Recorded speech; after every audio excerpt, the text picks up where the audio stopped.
Interest rate hike. Is it time to hit that panic button? Stay tuned to this episode of Prime Properties TV. I promise you it'll be worth it. Good day, Toronto. Welcome to another episode of Prime Properties TV. So glad you could join us here. I just recently got back from the batting cage with the fiance, and let me tell you, it is dangerous right off the bat. No pun intended. I almost got smacked in the face because the fiance hit a serious foul ball that almost hit me right in the face.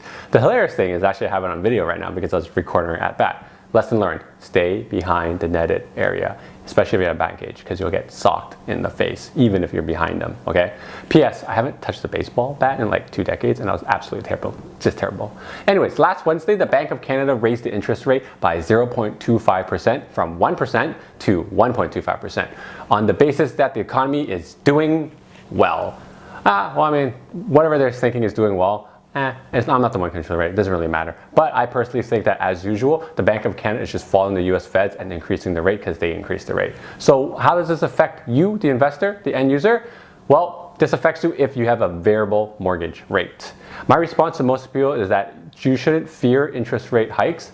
On paper, every 0.25% will increase your monthly mortgage payment by just $13 for every $100,000 you owe.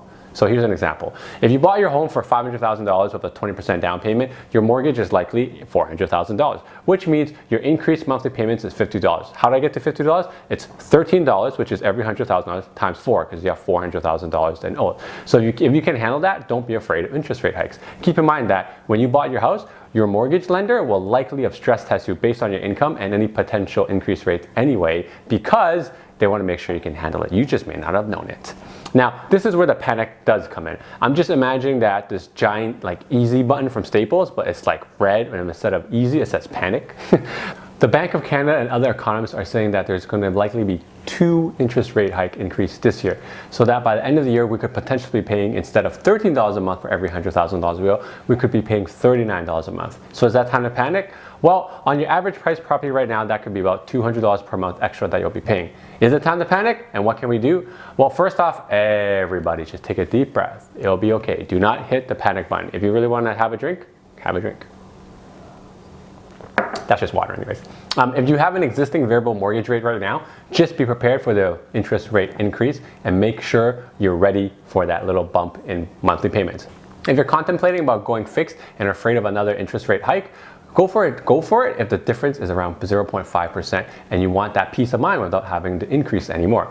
Otherwise, variable usually will do better over time. This is assuming you don't ever need to break your mortgage in the near future, such as selling it or using the equity for something. If you do plan to do that, remember, a fixed rate mortgage breaking penalty is a lot higher than a variable rate mortgage breaking penalty. So maybe instead of opting for that 5-year fix, go for that 2 or 3 year fix, so you're a little bit more flexible, okay? Hope that shed some light on some of this interest rate. Really, it's not that much of a panic. Just make sure you guys are protected and understand exactly what you're getting into, okay? Thank you guys for watching. If you learned something in this video, make sure you give me a thumbs up. If you like the content we're providing on this channel, make sure to subscribe to the Prime Properties TV channel right here. And if you have any comments or concerns, you can leave them in the comment section below, or feel free to contact me. My contacts are right here. Until next time, guys, happy real estating. Says the end.